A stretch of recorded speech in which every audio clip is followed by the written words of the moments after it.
que je te raconte l'histoire du chien qui boite?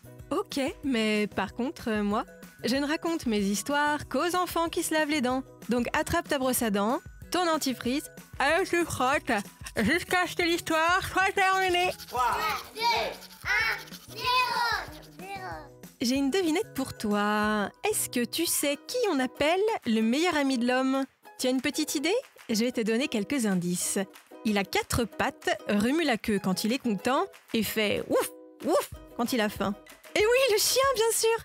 C'est même le premier animal qui a été domestiqué par l'espèce humaine.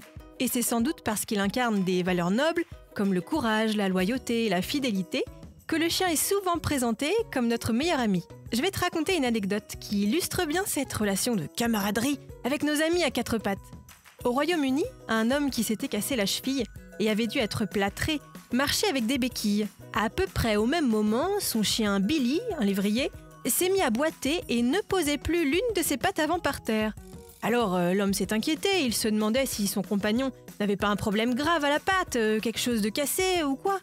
Il l'a donc emmené chez le vétérinaire qui a fait au chien toute une série d'examens. Ça a coûté au maître une fortune! Et tu sais ce que le vétérinaire a trouvé chez Billy? Rien du tout! Ah ah, mais qu'est-ce que ça signifie? Tu vas voir le fin mot de l'histoire? D'accord, mais avant, j'ai une petite question à te poser. À ton avis, qui a le plus de dents, l'être humain ou le chien? Tic-tac, tic-tac. Alors, tu donnes ta langue au chat?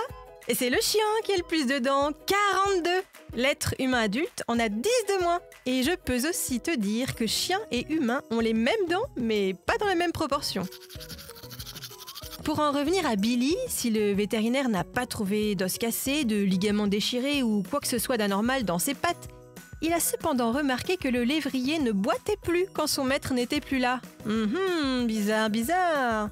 Alors le vétérinaire a compris, le chien a imité son maître et a modifié sa manière de marcher pour faire comme lui.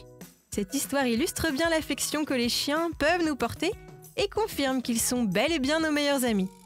Bon, montre-moi un peu tes dents. Fais A, fais I. C'est pas mal ça, bien blanche comme il faut. Tant pis pour vous les caries. Allez, maintenant, au lit. Je vais pas aller me coucher.